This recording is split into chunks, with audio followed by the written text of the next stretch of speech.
Alrighty, welcome everyone. I'm Teeaboo and I come bearing bad news. So, I just finished recording about a 2-hour video of the next 3 episodes of Spice and Wolf, episodes 3, 4, and 5. And I'm still not entirely sure how I'm going to release this or like make this work, but I realized an hour and 20 minutes into said video that there's a button on my audio interface, the thing that my mic is connected to, which then converts it to USB and connects it to the computer. There's a button that provides 48-volt phantom power to the microphone, and without that, the microphone doesn't work. So I have to hit that button, and for whatever reason, when I hit that button after I've turned the computer off, that button doesn't stay hit. If you know what I mean, it doesn't remember that state. So every time I start doing a recording in the morning, I have to hit that button. Otherwise, there might as well not be a mic attached because the mic isn't powered. It's not picking up anything. There's no audio, nothing. I realized an hour and 20 minutes into recording, after watching the first 2 episodes that I watched 3. After watching the first 2 episodes, that I had not hit that button. I looked over and I was talking, and where normally I can see the bars going when audio is coming in, nothing at all. So there are an hour and 20 minutes of, in my opinion, pretty good content, pretty good discussion, pretty good reactions to episodes 3 and 4 of Spice and Wolf that just don't exist. The video track is there, and I thought about this for a while, and like, one possibility is that I go back through the entire video track and I subtitle everything that I was saying during that time. Or I go back through it and I dub it, like talking over it with a mic. Either one of those would take hours. It would take a lot of time to figure out what I was saying at the time, and then to either dub or sub it. And while dubbing it might be nice, it doesn't matter because the feel of it is lost. And subbing it might be nice, but at the same time, like, that doesn't work as well for the format at all, and doesn't work at all for the format. So after thinking about it for a little bit, I just decided what I'm going to do is what I have done a couple of times before when similar things have happened, when I've either lost recordings or just, like, things have gone super terribly wrong. And that is to just do discussion, essentially redo the discussion for the episodes and talk about them. So that is what I'm going to do here at the beginning of this video. The reaction, such that it is, of episode 5 still exists, so I will attach that to the end of this video. So there'll be like the discussion for episodes 3 and 4, and then the reaction and then discussion for episode 5 will be attached as part of it. But effectively, the reaction to episodes 3 and 4 doesn't exist. Neither does the original discussion for them, which sucks balls. It's kind of awful. And we'll see where I decide to edit it, but I might just leave in the moment of realization of this before watching episode 5, which is not a very good reaction because I was kind of heartbroken at that moment because I had a really good time with the first 2 episodes, and then poof, an hour and 20 minutes of work is just gone. And it's entirely my mistake, entirely my fault. I just didn't hit the button, and I didn't look over to notice it either. So there's nobody to blame here but moi, and it just sucks. So my apologies to you because this isn't the content that you were supposed to get, but there were some very interesting things in the first 2 episodes that I wanted to talk about anyway, and want to put my input in whatever. Wanted to give you input on. So what we're gonna do is just as though this were a discussion normally, but with a little bit more. I mean, I've had a little bit more time to think about them, and we'll do this in a little bit more depth, just because of the nature of the thing. You don't get the frame by frame or like minute by minute reaction to the episode. We're gonna go through the first 2 episodes that I watched and just discuss them. So let's go ahead and do that, starting with episode 3 of Spice and Wolf. But part of the whole thing this morning was that when I woke up, the power was out, and it stayed out until about 2:30 p.m. So I was just sort of like sitting on my thumbs until then, just kind of like ready to go, but I can't actually record because there's no power, no internet, no nothing. And that probably contributed to just not being on with turning the thing on. In any case, it sucks, but Shogunai, like Shikata Ganai, there's nothing to be done about it right now. So, the first thing that I think I mentioned at the very, very beginning of recording was like I was interested in how the structure of the story would move forward, and I expressed my expectation that we would be getting like mostly sort of vignette type stories, and that expectation was kind of thrown out the window pretty much as soon as we started the next episode, because these three episodes deal heavily with an ongoing through line of plot, which is the thread of Jaren, whatever his name is, the guy that we met in the last town in episode 2, and his deal, his somewhat shady deal regarding trendy silver coins and just silver coins in general. He had informed them that the amount of silver in those coins was probably going to go up, and that they should probably look into going into business with him, because there would be a wonderful way to profit off of that alteration in silver content. But those things may not be as they seem, and both Hollow and Kraft were expectedly a little bit dubious about this venture, so they decided to go and find out more. I was also immediately struck once more by the beauty of this OP, just the audio of it, not even the visuals, which are also gorgeous. Oh, and now that I'm 3 episodes ahead, I recognize that guy, which is interesting. And also, this look that Chloe gives is quite interesting. This scene in particular, and the audio that goes with it, is just so interesting and so somber. Ah, OP's so wonderful. Okay, and then one of the first things that struck me as we actually enter this port town of Pazio is the it's not super detailed, but the attention to a change in location. Pazio is pretty clearly meant to be somewhere Italian inspired, and our setting, from what I've read in comments, is sort of a generic semi-Europe of the medieval Europe, which is kind of cool. And we're sort of messing around with various different countries and cultures. But when we get in here, we've got the red tile roofs and a very different different feel to this entire city, with the big canal going through. It's kind of Venice-y, kind of whatever, but very Italian.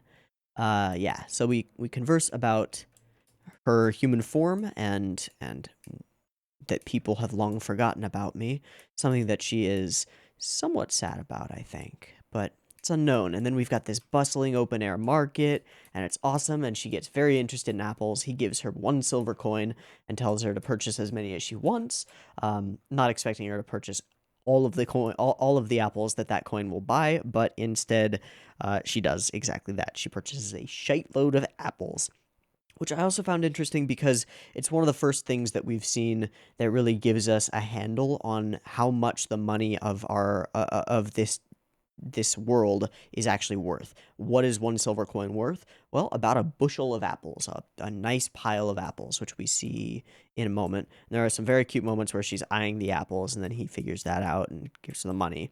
And she buys this immense pile of apples. Meaning of the word modesty, yeah. He pretended not to notice and smacks him away. No, those are mine. And then we get my favorite line in the episode coming up right here, which is that they are full of sweet temptation. And he sort of admonishes her by saying, "You're a god. You're the wise wolf. Why don't you overcome your desire?" And she says one of the wisest things that she has said, period, which is the next line. Gluttony may be destructive, but that doesn't mean abstinence is constructive. And this was one of those moments where I, watching this, was like, oh, hello, an amazing line from Hollow, because it is. And I think it's one that is not just applicable to this sort of a situation with eating, but to anything that is perceived as a vice. Often we use like false. It's a false logical equivalency that if thing is bad, then avoiding thing is necessarily good. Or if thing can be bad, avoiding thing, the polar opposite, is necessarily good. And I think it comes up a lot especially in like Orthodox religion, that like indulging way too much in pleasures of the flesh or sex or drugs or alcohol or food is bad. Okay, fair. Therefore, avoiding all such things and being a loner hermit ascetic who never touches anything that tastes good is good. It doesn't quite work that way. There's much to be found in the middle ground, and I think that that's also, I don't know, it's kind of an important thing for what's coming later in the episode, which is a relation of the same idea toward trade and economics, which is another place that the episode gets very interesting to me.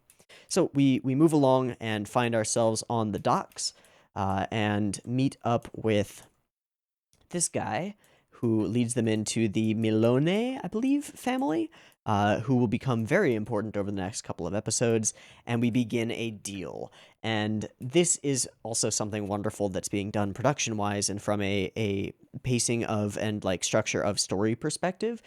This cut of ahem as Kraft prepares himself to engage in business and to talk up his wares in hopes of getting a better price. Which then is sort of in a rule of threes fashion. We get 2 from Kraft and then 1 from Hollow when she steps in and takes over the negotiations with his blessing. So there we go, 70 in all. They're kind of a rarity, but they're great. And he has offered 132 silver, Trenny silver coins for these beautiful mink coats or mink furs. And then in which currency, 20 silver coins. And I think we get, our second ahem right there as he attempts to bargain up and play up the price a little bit. These are much, much higher quality furs than that. And then comes the interesting wrinkle, which is I'd like to develop a good business relationship with you. And I think that this is sort of the crucial point in the lesson of this section.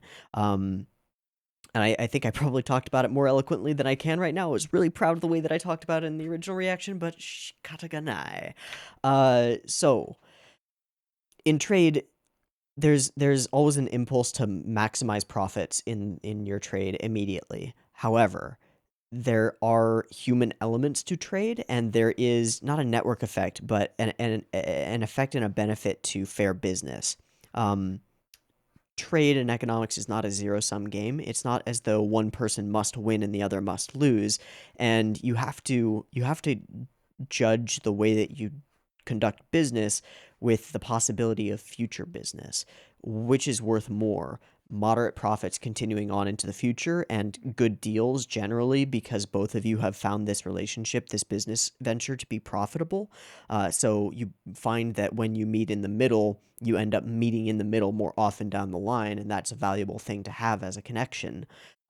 Is that more valuable, or is the one-time, I guess you could say vice to an extent of either lying and deceiving or otherwise pressuring the trade deal to get the maximum profit that you can possibly glean from this one interaction at the potential expense of future interactions with the same merchant?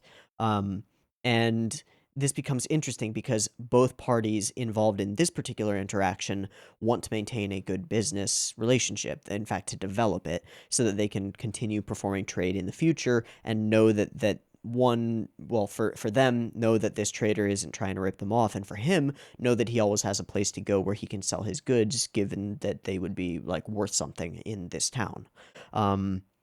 So this becomes a really interesting and I think really deftly put together lesson on sometimes the numbers aren't all that matters in economics. There's a distinct human element to it.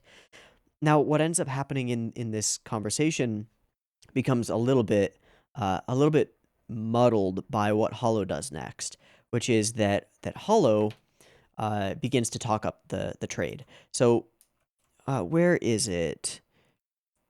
140 for the sake of developing that relationship, and then she pulls him aside. I don't know the market value. How is that as a deal? And he says that it's a superb offer. Yeah, it's superb. So he's already giving them a very generous offer for these pelts. Probably will still be able to make a profit on them, but is essentially buying them at above market price, probably, at least at market price, in the interest of a future relationship with them. Now, what Hollow does is interesting here. She doesn't exactly deceive necessarily, but explains that has him smell the fur, and it smells slightly of fruit. I wonder why that could be. Well, she had a bunch of apples sitting on them. So, was she planning on this from the beginning? It's unknown, but it seems so. It seems like she was planning this from the very beginning. And she uses this to say that, oh, they've just been scampering around in the woods recently. They're super fresh and wonderful and gorgeous pelts. They are from the finest marten and are much better than any other pelt you could ever possibly get. They're so tough and so beautiful, and she's using her silver tongue and flowery language to up the price. And then yanks it out of his hands once he's sort of biting, which is interesting and very shrewd of her. However, it is to an extent a little bit deceitful, and then she puts forth the counter offer, 200 pieces. Or no, he puts forth the counter offer, or ups his own offer without any counter. I suppose 200 silver pieces, and then she bumps that to 3 silver per fur, leaving them at a total of 210, a deal which is then taken. This is interesting because it kind of goes against the lesson that was just taught, I think, but I'm not sure. It's kind of weird. It's a little bit strange from that perspective, and he goes well and ends up going for it. Aren't there any other trading companies? Yeah, threaten to go somewhere else with the business. Aren't you going to drink? Did your actions hurt my pride? I learned about that kind of thing a long time ago. It was someone else's idea, and he gets very mildly, slightly jealous, I think, because of the apples I bought earlier. Okay, and then she says that I'm sure he'll be more than surprised when he realizes the truth, and it is in bad taste to become upset after being deceived. And a legitimate merchant would be impressed with that trick and gain respect for you because of it. I don't know about that. That's the problem, is like pushing so hard for a deal seems like it might be detrimental to future trade. So I'm a little bit iffy on the seemingly conflicting lessons being learned here. In any case, we then turn our attention to Zaren's story, Zaren, whatever, to his story and the deal that is at hand, and Kraft goes super serious mode. Jaren then takes a step back a little bit and says, this is just a prediction that I'm making based on some information that I obtained. I don't know 100% that this is true. And wonderfully, Kraft then leans back a little bit more at ease, like, yeah, okay, if you were trying to scam me, you would have told me 100% this is the done deal, man. This is perfect, easy money. There's no risk involved. This is the best way you could possibly... Classic scammer shit.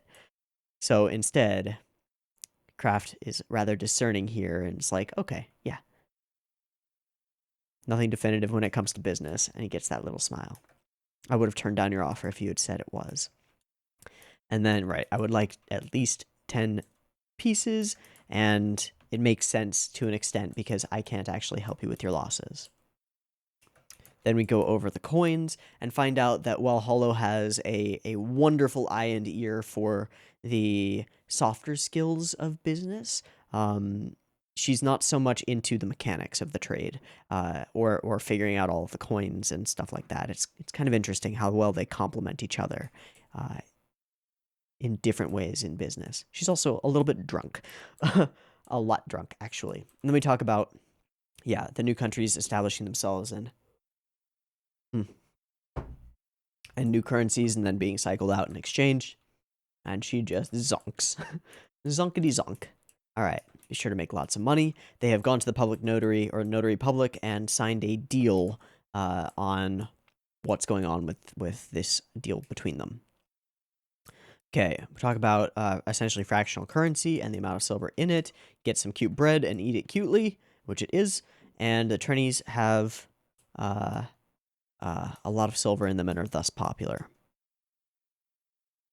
Be more upset at what you just said. No precise way to measure currency. And then at this point, we go and we meet Weez, whatever.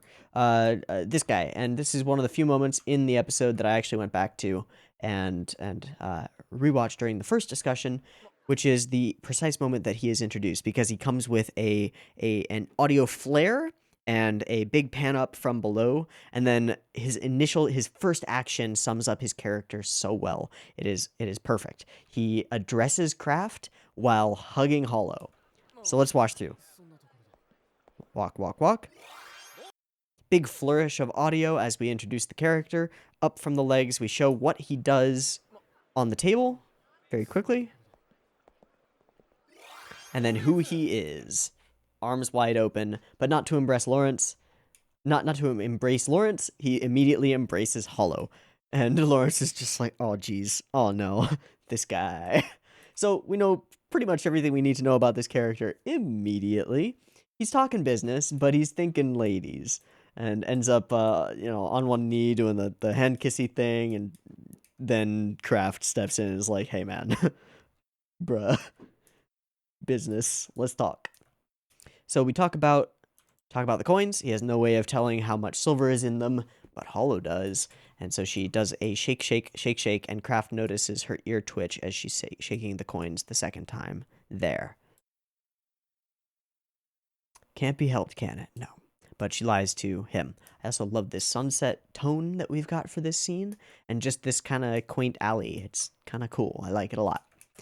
Noticed a slight movement, and the coins are a little bit duller, and thus probably have less silver in them, which means that whatever Jaren was telling them is the opposite of what seems to be the case. They seem to be reducing the amount of silver in the coins. So why then is Jaren telling them that he thinks that they're going to be increasing the amount of silver from the coins? A mystery is brewing. And an interesting one. Okay, and then we get this moment, which I really, really, really like, because there is a distinct contrast between what she is saying and what she is doing. She is saying, all men are foolish green-eyed monsters, and females are foolish enough to be happy about it, as she leans into a man who she has met and been traveling with. And yeah, okay, it's very cute and wonderful. Everybody is a fool. And then speaking of which, about the content, they're dull, right? And then Kraft is thinking, why? How is this possible? There must be a way for this to be favorable to Jaren.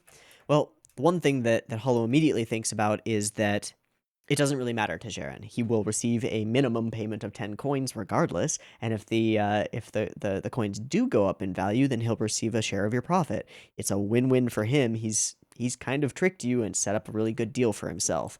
But then we move into more of a realization. Is it normal for there to be such a difference in a decrease in content?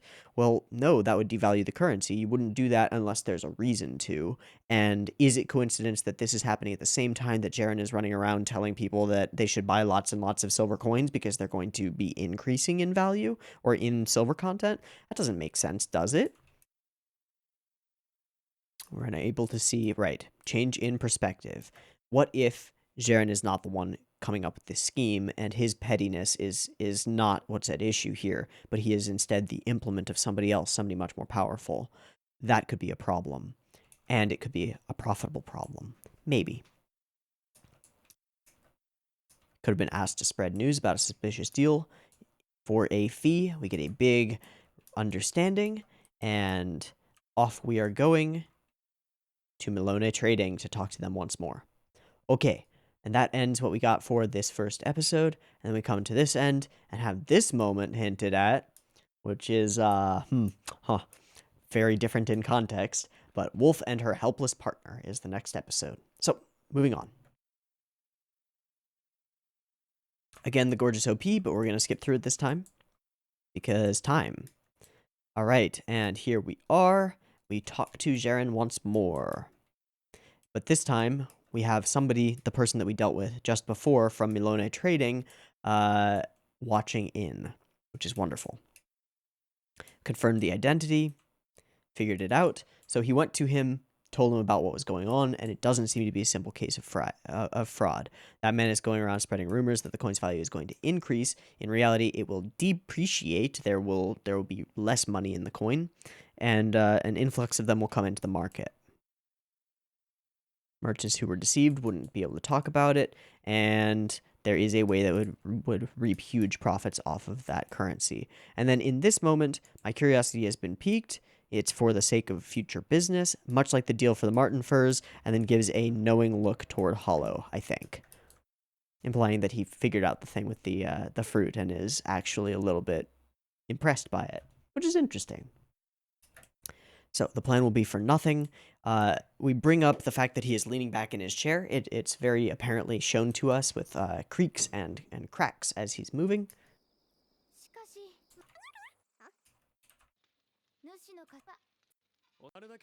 Yeah, I don't know where it was. Whatever. It's introduced to us quite well, and then she giggles at it and finds that sitting that way reminds her of the first human that she ever had significant contact with, the person who asked her to look over the fields.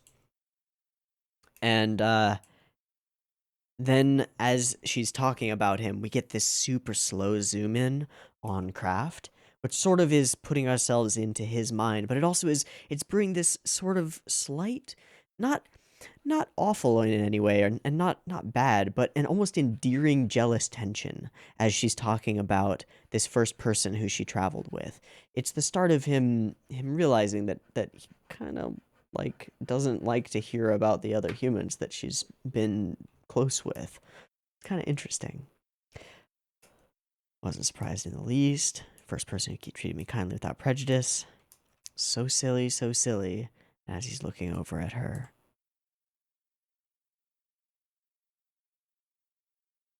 She remembers something and then forgets it immediately. I think it was important, but I don't remember what it was.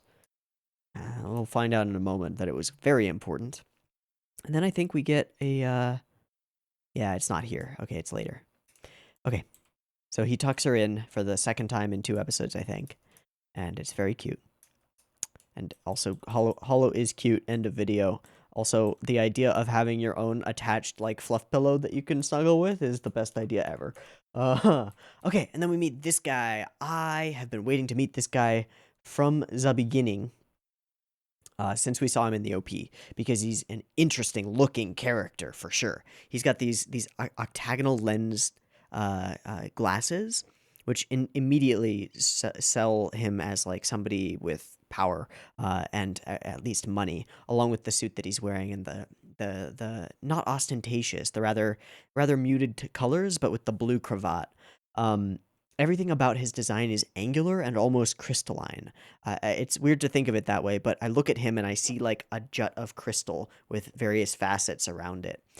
From his sort of blocky hair cut off at angles, and then the fact that those angles also match the angles of his cheekbones that are drawn into his face, and then those sort of match the angles of his chin. He's very square and sturdy, while also being almost like, thin and shrewd.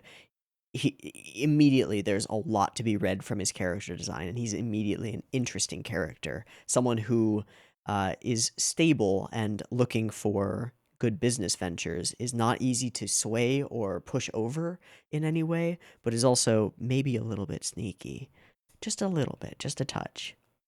And the framing of him on this blocky wood chair also serves to accentuate that. It makes his frame look a little bit bigger than it is.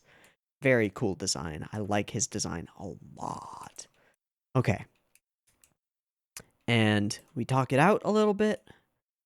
And Kraft is super happy about this. He's sort of like punching the air as he walks around.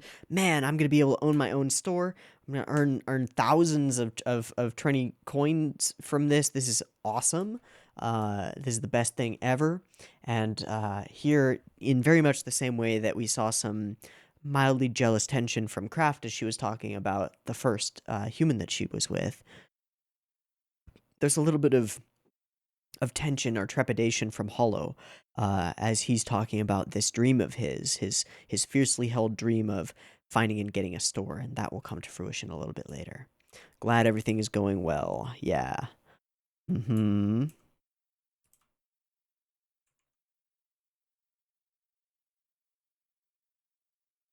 Was worried you might have played into their hands. Yeah, so, and she's also hicking a little bit as she walks. But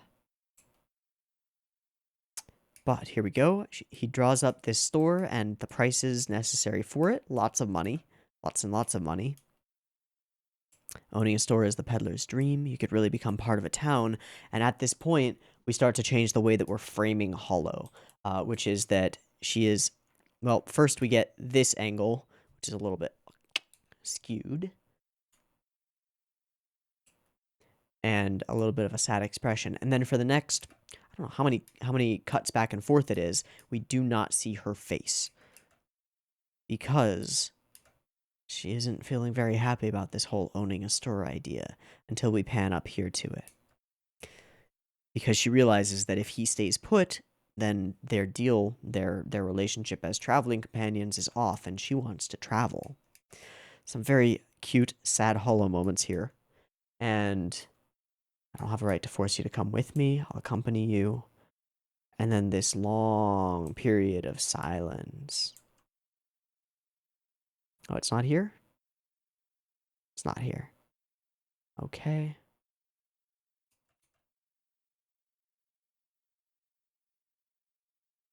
Where's the silent section? I think it's here. Yeah, it's just them expressing at each other. This moment has so much emotion in it. All through this entire segment, there's no dialogue.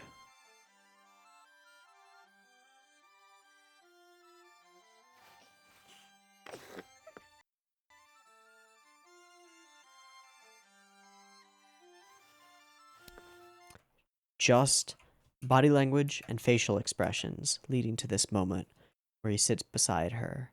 She pulls him into the bed, and then he pulls her close. It's kind of gorgeous. Kind of fucking awesome. And then here, he opens his mouth as if to speak and then thinks better of it.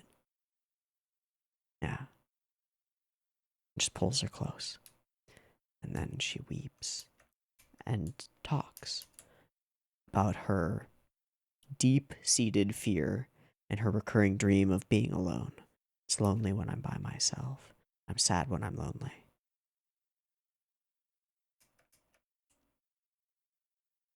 And then he brings over, rather symbolically, the drawing of the store and lets her blow her nose into it.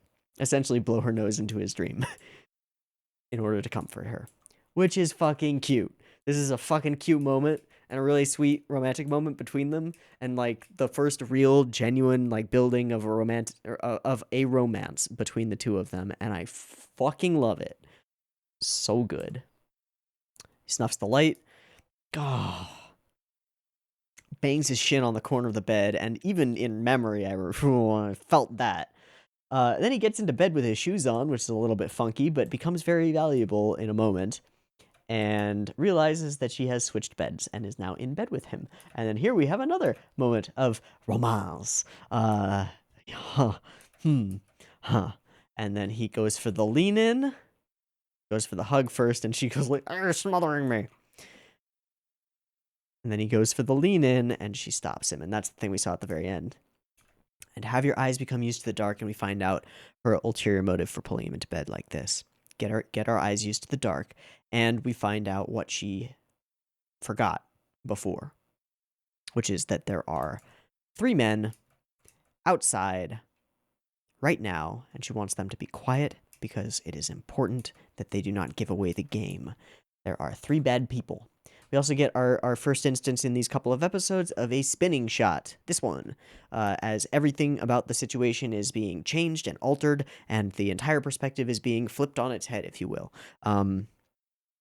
Similar scenario to the, at this point, famous walking toward the throne shot from Black Panther, which was last year, I think, a couple years ago, I don't know. Now famous shot, as they invert everything and the whole thing is flipped on its head. Same idea here, just without the exact, very precise symbolism of that one. There are men outside. We're on the 2nd floor. We gotta go. She yells out this as though they are a couple who's doing the deed, doing the horizontal tango, and to throw them off. And then out we jump.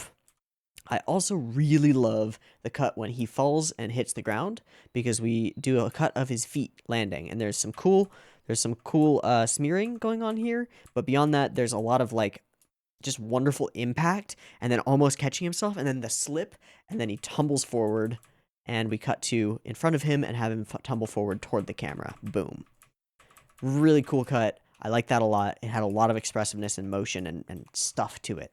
We also get a character moment for Kraft as he turns to worry about the safety of the horses, his horse specifically, which I assume is the same horse that he's been traveling with for a long time. So another moment of Kraft caring about stuff. But they have bigger fish to fry at the moment. She hands him a handful of this wheat, telling him to keep it close in case anything should terrible should happen. We do find out a little bit later. She says quite clearly that as long as he has that, she cannot die. She will just return to that. How the mechanics of that work, I don't know. Yeah, don't let them get inside at any cost. They're going to the Milone house. I'd like to buy you a hat or a comb because your hair is very purty. And then she yanks him against the wall. A nice idea, but I have a better plan. I will divert their attention. You'll be the one who will get caught. You've already told Milone everything. The only way you can avoid being disavowed is by threatening to betray them. And yeah, if they see your ears and tail, they'll bring you to the church. That would be bad. I know you'll save me by then. Don't you want to earn money and own a store? This is an opportunity to repay my debt to you. As though they are about to part ways for real here, which sucks. But she then pulls close to him for just a moment and sort of snuggles in, which is fucking cute, because everything that Hollow does is fucking cute. And then off she goes, and they catch her. Bang on the door.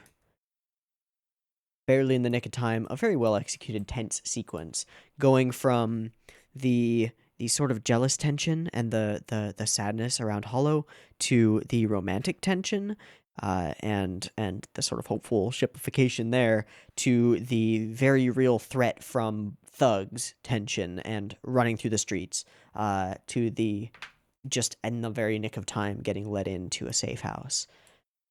Very cool. Really like a roller coaster of tense emotion.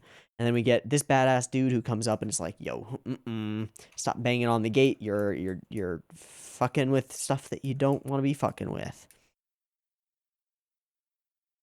Save your gratitude. And then we talk.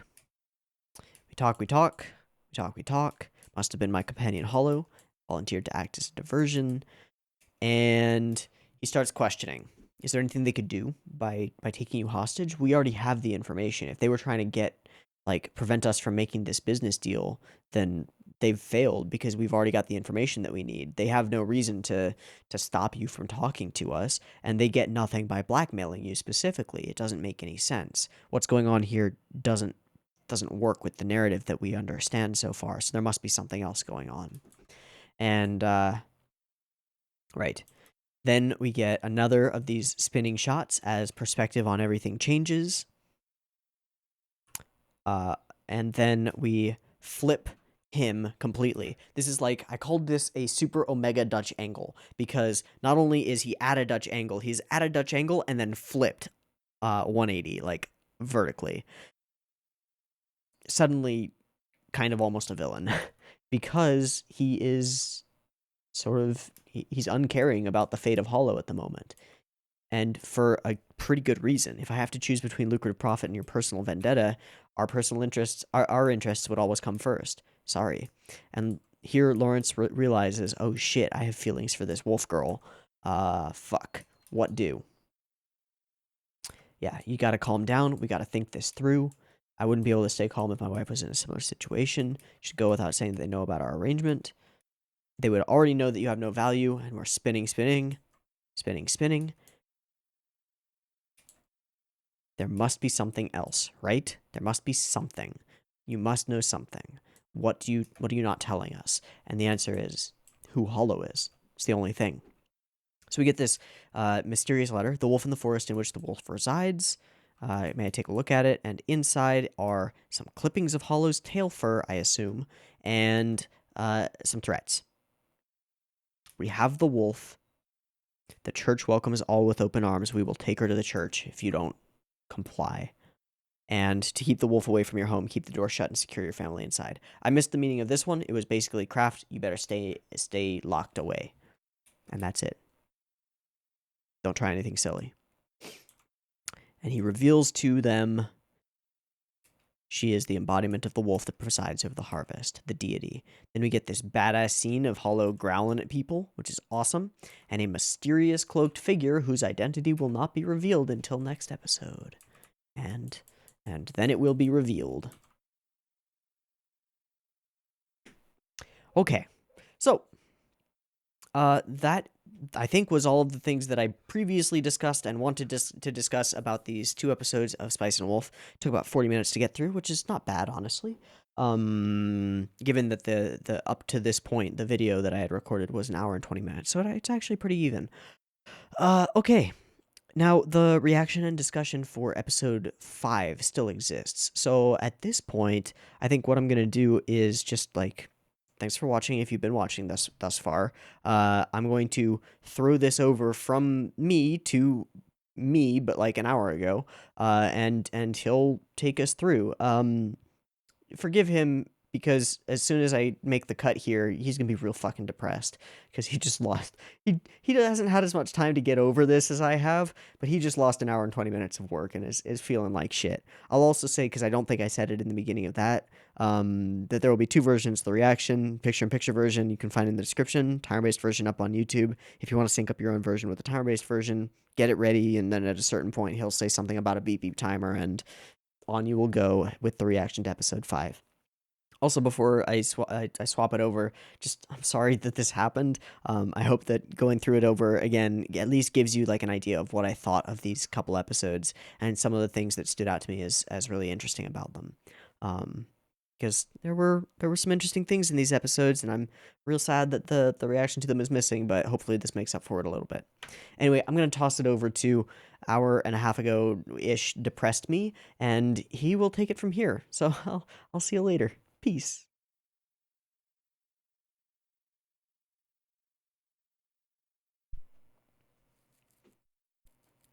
Oh, fuck.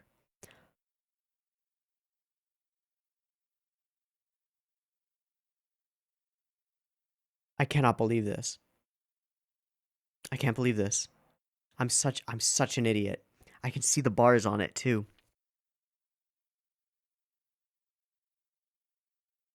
I have an hour and 25 minutes recorded, and there's a button. There's a button on my audio input that I have to push for 48-volt phantom power every time I start recording, and it sets itself back every time I turn the computer off. And I didn't push it. I have an hour and 25 minutes of content with no voice, with no audio track at all.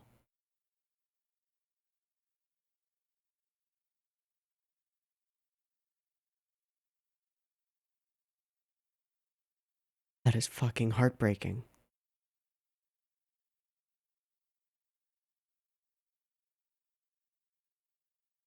It was so good too. It's fucking heartbreaking. Poof.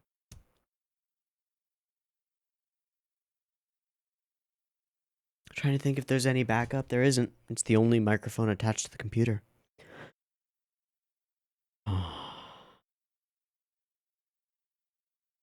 I don't know what I'm gonna do about that. Maybe I'll go through it and see if I can read my own lips.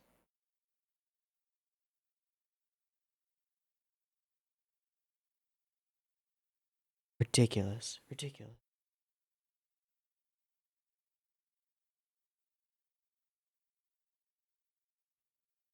Okay, well, I'm still gonna watch this 3rd episode, so let's go ahead and watch this 3rd episode. Beep beep timer.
Okay.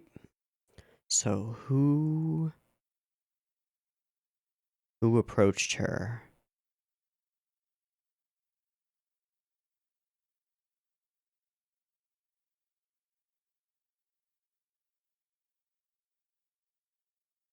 We don't get to find out. Okay. Shit.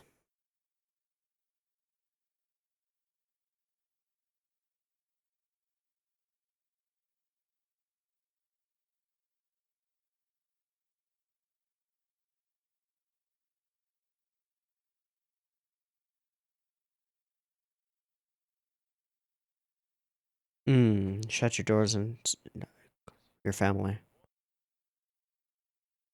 Right.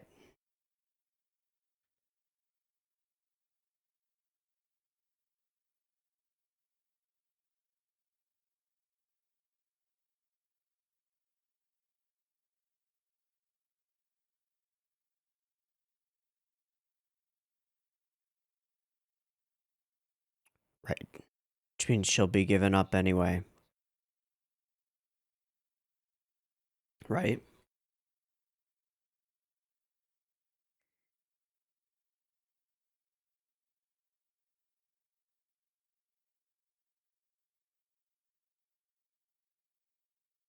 Right.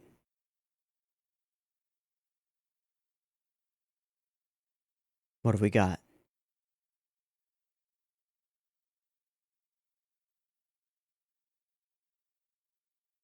Okay.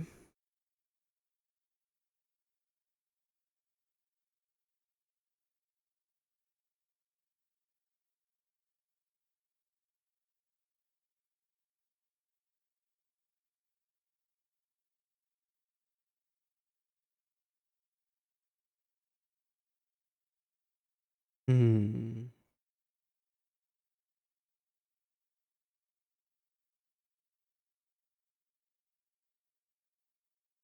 Right.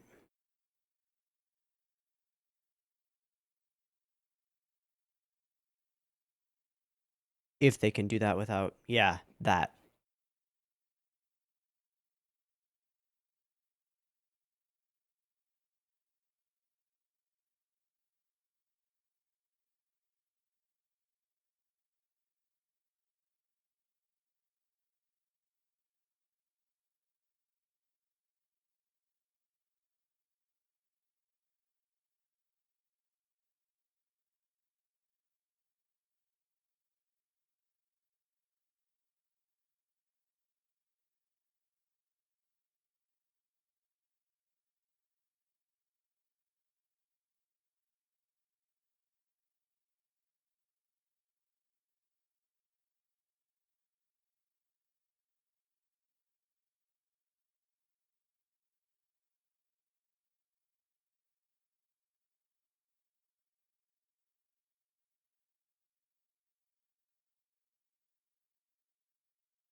Hmm. Hmm. So their hands are tied. Sure, but it's a good idea.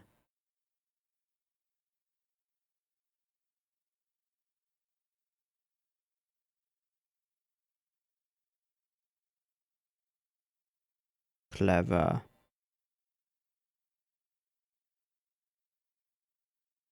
Which is?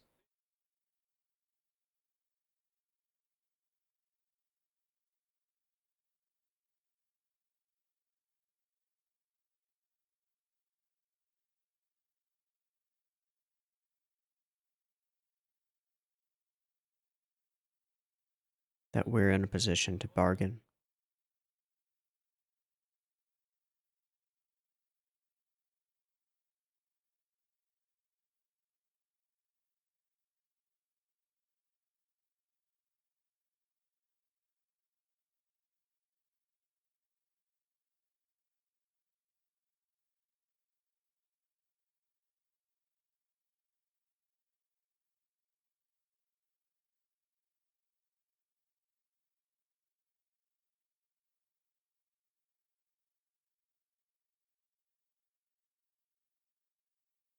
True.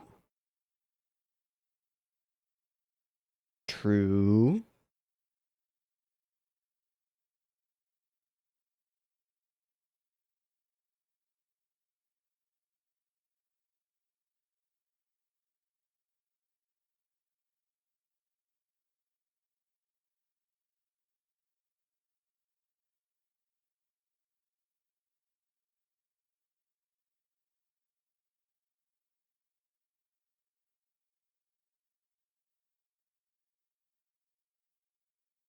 Yes, they do.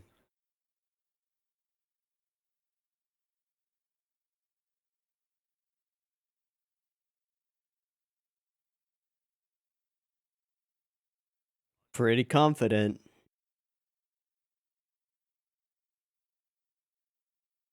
Dungeon. A.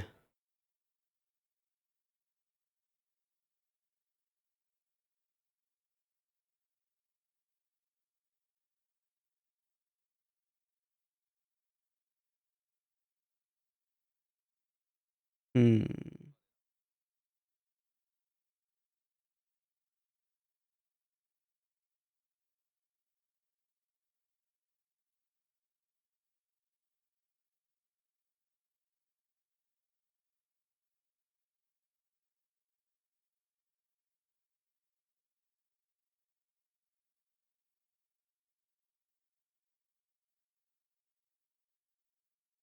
Would have been very nice, but hey, can't wish for everything. Same. I hope so. Hmm. Okay.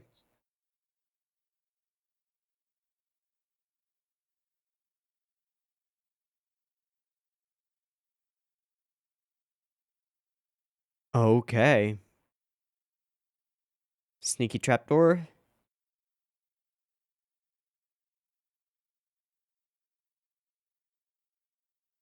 Okay.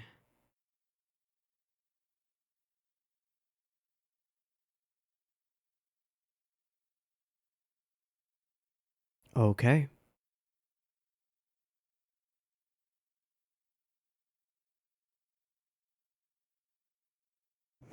Hmm.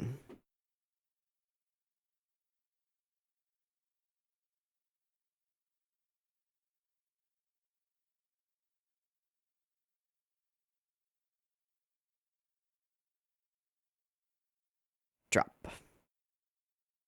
Hmm. Ho ho ho ho. This is awesome. It's like a heist. Oh my god. Into the sewers. Gross. All right, hands on the right wall, right? Follow along your way. Yeah.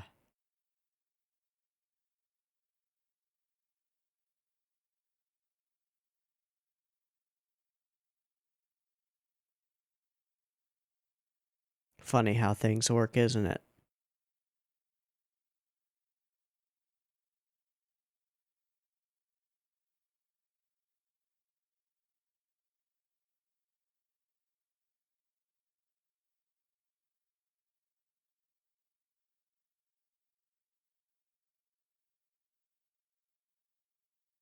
Shit. Or is that part of the plan?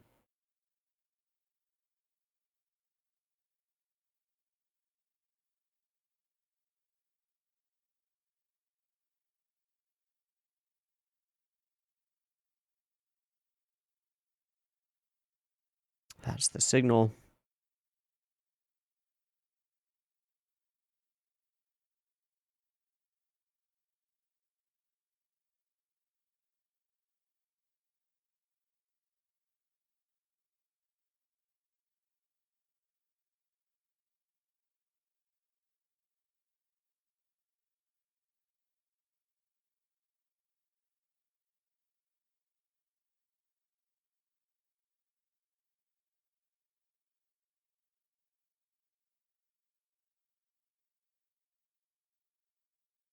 Ah!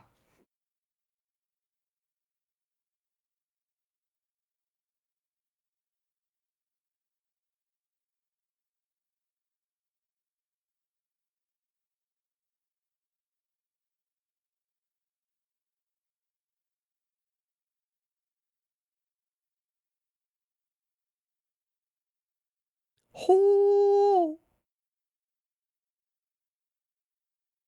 How?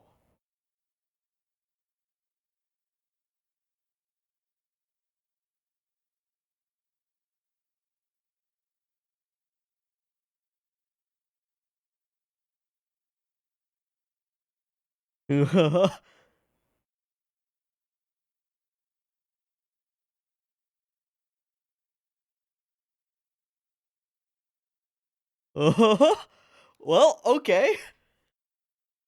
They got her out.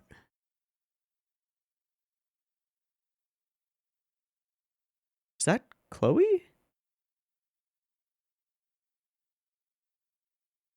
No fucking way. Oh my god, it's fucking Chloe! Was that who was in the cloak? What? Then why? Why though?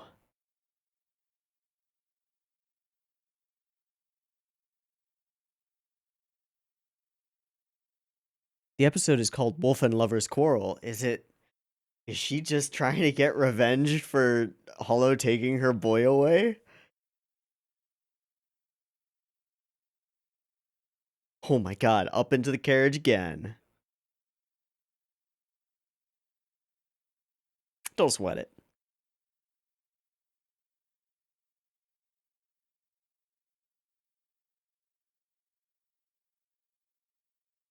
Nice.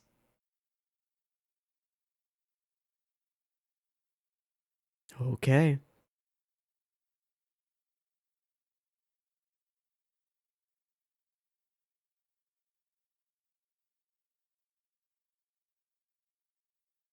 Man, what a well-oiled, interesting heist operation that he was only one small part of, and so we only see one small part of it.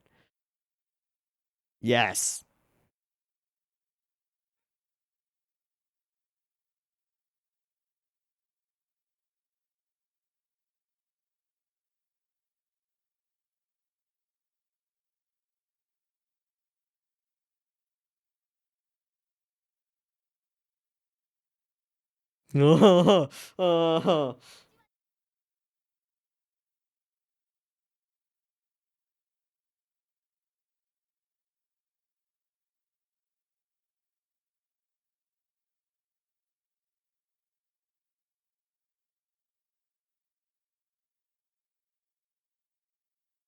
He did, in a way.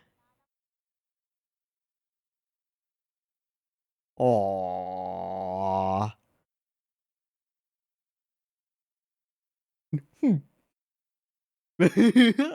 How long can you keep it up, Hollow? Yeah, not that long. Aww.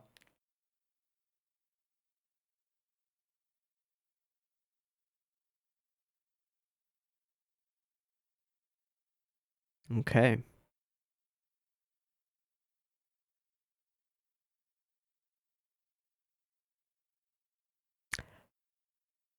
Yep.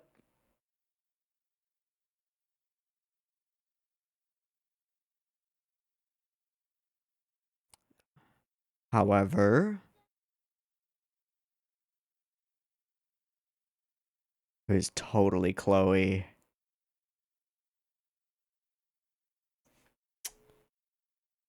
Oh my god. Yup. Yup. Fucking hell. How does Zara know?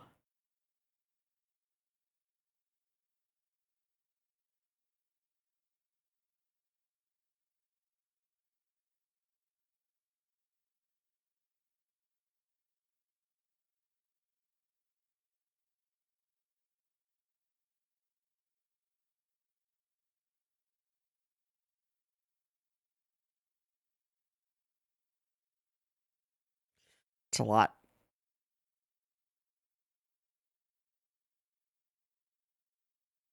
Right. Right.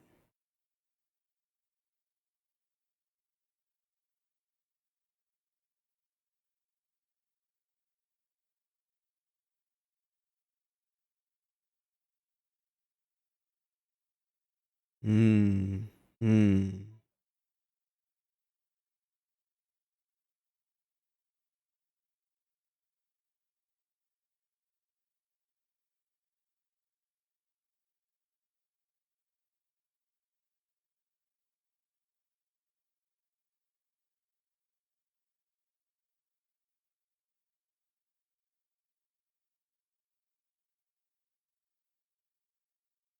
But someone remembered?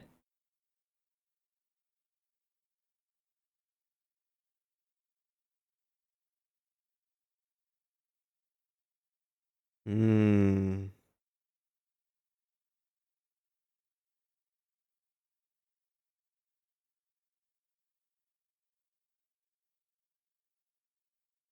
Fuck, Chloe. Why are you so mean?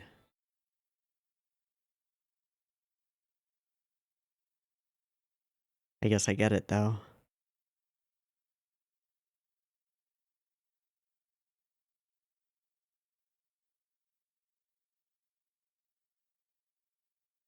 That was cool.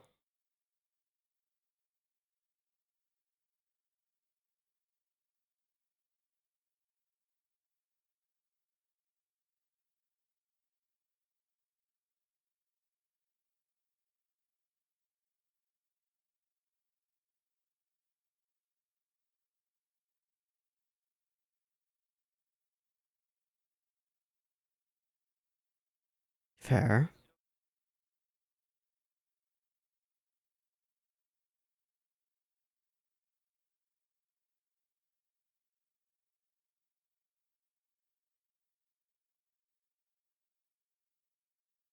Hmm.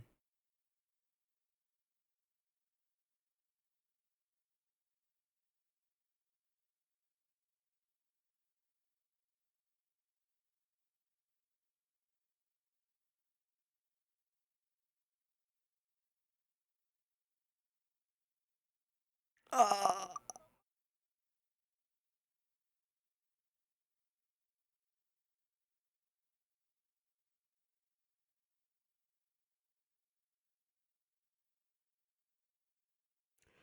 Baka. It's not like I.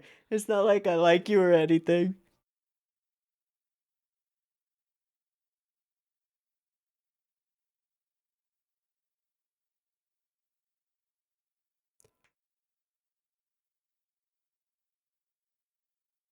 Mm-hmm.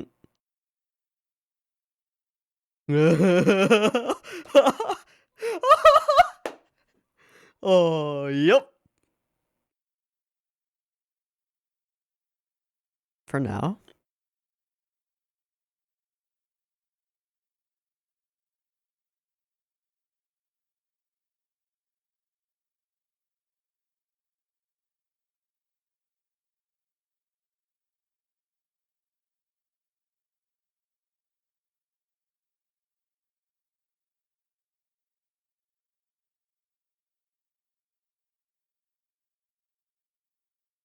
Hmm.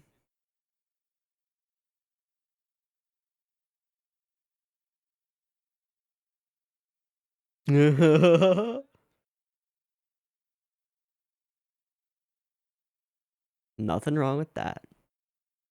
Man, does that mean they lose their wagon and their horse and all that stuff? That sucks.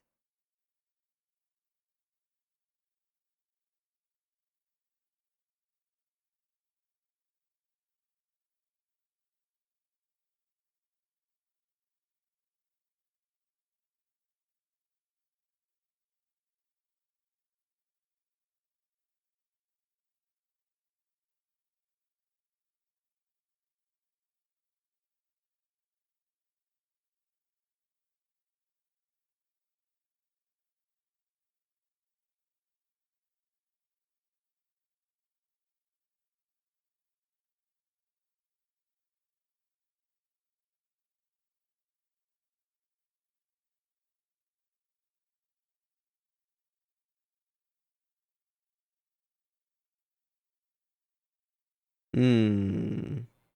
No luck finding them.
Oh.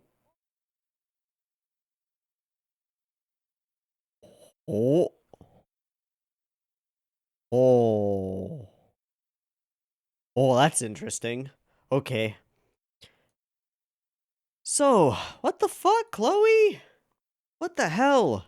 So I guess she didn't do this out of like any kind of thing about craft, more about the village tradition and a desire for I guess technology and trade to supplant the reliance on a fickle what she sees as a fickle wolf deity. Okay. Wow, they managed to get her out. That is a powerful family, the Milones. That's really useful to have in your pocket or to have as friends. Um, Kind of interesting that they were so amenable. Sort of a cool, well-oiled heist operation that we got going on in the city there. Uh, putting craft in all these intricate underground sewer systems and networks and finding the precise place to drop everything. That was very cool. I feel like there was a lot less in this episode that sparked a desire for me to talk about it. Um, in some way, I think because we were resolving plot points really quickly. Uh,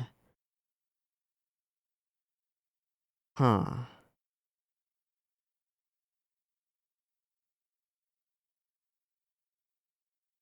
What the heck, Chloe? That's the main thing I'm coming away with is like, what? Jesus, girl, that's not very nice of you. So Holo does say at some point that she cannot die as long as the weed is on him, as long as he's carrying it. Interesting. Really like these people who helped out the whole crew who lent a hand. Kind of wonderful. But what is Chloe's deal here? It's like we're setting her up to be like a genuine villain in a weird way. Hmm. Also, I just want to say that this is maybe the cutest thing I've ever seen ever.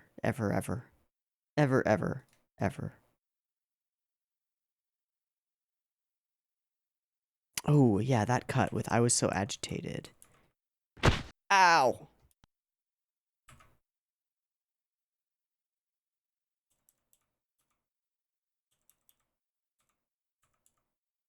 This one, where we go from here to match cut through. Bam. That's cool. I like that a lot. I think that was really cleverly done. Also, I like her little like braided tail thing that she has on the back of her robe. I don't know what it is. It's got like a ring on the end of it. No idea what it is, but it's kind of cool. And they are searching and hunting.